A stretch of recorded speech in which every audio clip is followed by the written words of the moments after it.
Isang mapagpalang araw po sa inyo lahat mga kaagapay at maligayang pagbabalik po sa aking munting channel, ang Kaagapay Mark. Please like and share po ng aking mga upload videos at paki-subscribe na rin po. Yan, bali kasama ko ngayon si Len, ayan, nagsama sa atin sa vlog kasi sinundo ko siya galing trabaho. Bibisitahin ko po ngayong araw si Tata Leonard. Medyo matagal na rin nung huli natin siya na bisita. Kamustahin natin siya kung anong pinagkakaabalaan niya. Kasi minsan pag wala na tong budget si Tatay Leonard. Nung nakaraan nagbigay tayo sa kanya groceries and cash. Medyo matagal na rin yun. Ngayon pag wala siyang budget, nung siya ng mga gulay-gulay sa paligid, dito sa paligid niya, sa pinagka-cateran niya na cateran. Caretaker. Nagkabulol-bulol na. Dito siya nagka-caretaker. Ayan. Kaya kung ano yung nasa paligid niya, binibenta niya yun para may panggastos siya. Ayan. Nakikita ko na si Tatay Leonard. Kamustahin natin. Ayan. Tatay, kamusta ka? Kamusta ka dito? Ito, Mike. Ano pinagkakabalahan mo ngayon? Well, wala man na Kuya Mark, dito na lang ako kasi ito hindi pa naayos-ayos itong mga ano nila. May swimming pool na rito na ano. Yan nga ang kuha nilang ano. Pero hindi maayos-ayos. Parang hindi maklik. Ha? Hindi maklik ang kuha nila. Kasi malabo ang yung patubig. Okay, hindi pa nagagamit. Kasi galing sa bukal dito sa ilalim. Ay malabo. Hindi maayos-ayos. Kamusta man ang buhay mo dito, Tay? Wala na akong pagkakakita dito. Ay. Wala ka nang makuha mga gulayin? Wala na dito.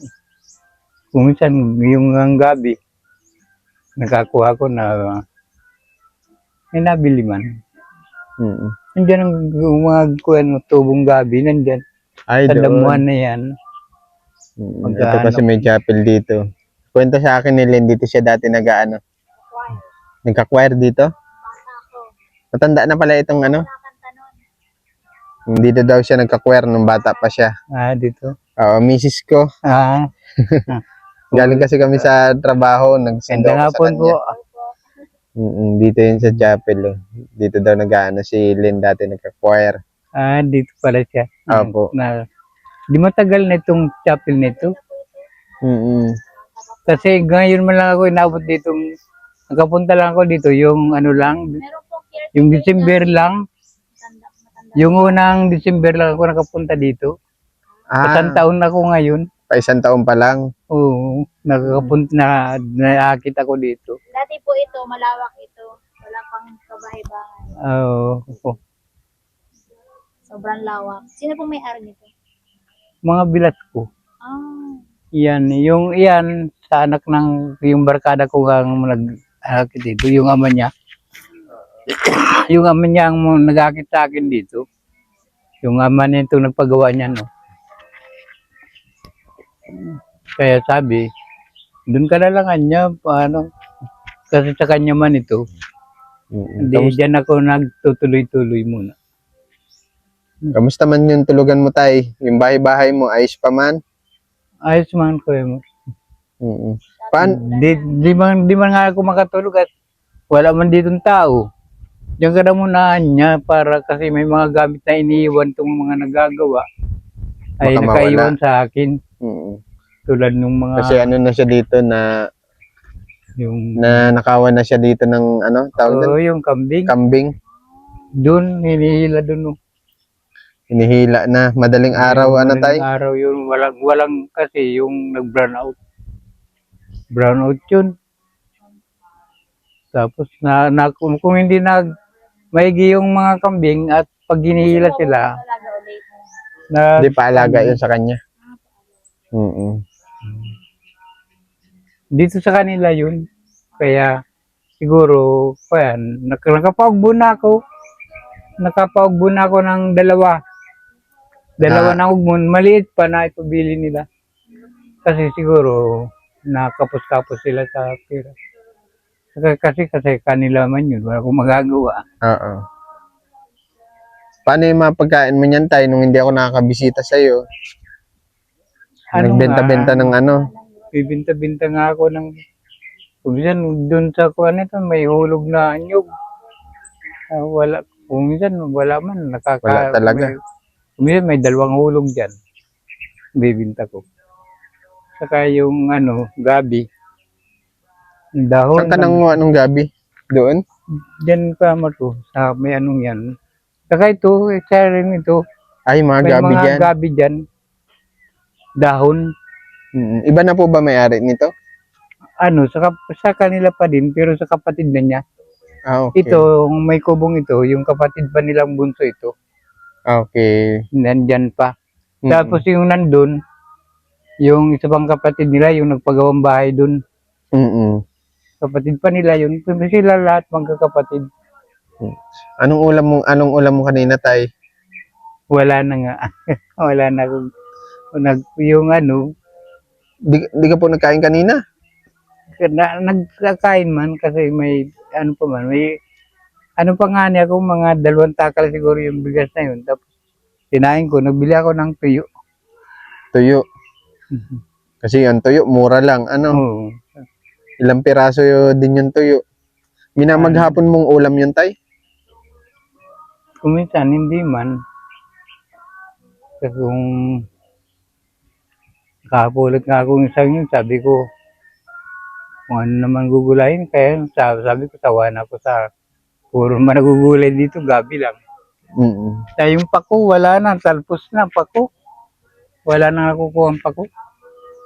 Kasi yan, sa tag-ulan ng masyado yan, yung Natubo. pako. Saka pang sahog niyan, yung nung suso. Di bali sana, tay, kung naayos na yan, pag may guest, sila, meron ka din sana. Kung halimbawa nga yun, naayos na yan, saka mayroon dito. Kasi Ito yan, po, yun, yung halimbawa, resort. ang nila, para mini resort. pag mag-rental is 2 gabi, tapos pwede silang magamit yan. Tapos kung anong kuha na lang, kung ano na lang may bibigay nila sa akin, ako na lang yung taga-bantay dyan. Wala Kaya pa lang may naman ngayon, problema kaya pa. di wala pang kinikita pa daw. Walang kinikita kundi patapon pa. Hindi nga naman tapos-tapos at wala na silang panggastos sa pagpagawa nitong gate. Nakakapos na sila. Di anong gabihan mo niyan ngayon, tay? Kung isip ko nga, hindi na ako magsaing. Sabi ko, wala na, pagkape na lang ako. Wala man akong kape. Wala nang panggastos. Wala nang panggastos. Wala nang gabi. Isip ko nga, sabi ko, baka magpunta ako sa pambili ka ako ng bili na lang ako ng kape-kape, saka tinapay. Yun na lang gabihan mo. Meron ako dito, tay. Kaya lang, pagpasensyahan mo na ito, ha? Dyan mo na ito, tay.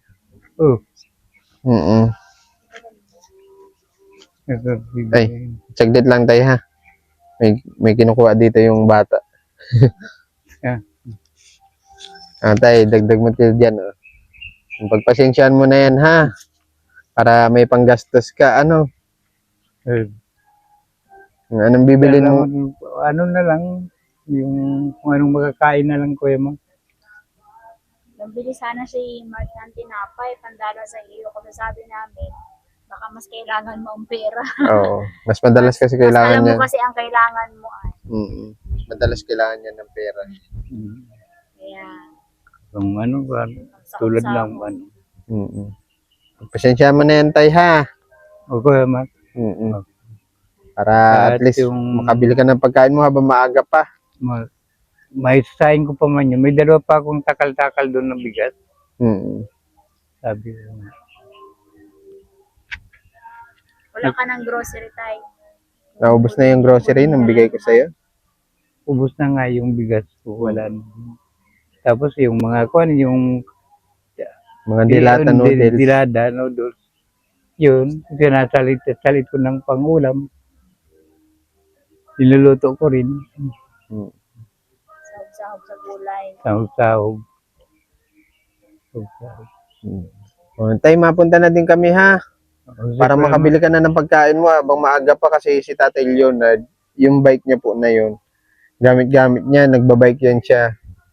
Yan ang gamit-gamit niya pag bibili. Medyo malayo dito yung labasan eh. Bilihan. O, huwag ka na Ayun. masyado pa tayo magpagabi ha. Oo. At para makabili ka na ng ano mo, pagkain mo ha. Wala man dengue dito, kuya.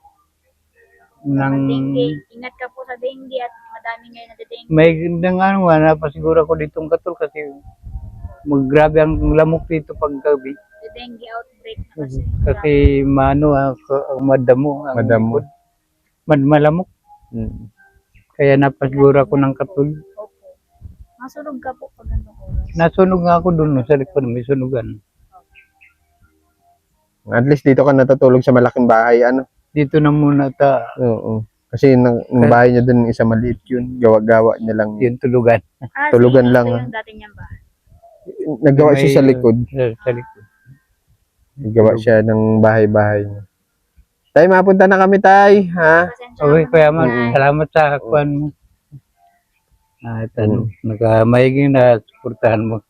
Ngayon nga, isip ko, sabi ko, wala. Hindi na ako hindi ko na isaing ka ko yung ano, sana kung may dalawa pa ako. Yung takal-takal na bigas, sabi ko, di na ako makakuan. Init lang ako ng tubig. Sige, tay. Ingat po lagi, ha? Mapunta natin kami, ha? Kunin ko na si Mike, ha? Okay, mas. Si Mike. Ingat. God bless sa iyo. Anong pangalan mo? Ma'am, at Jen po. Kaya Jen. Love. Jen. Mm.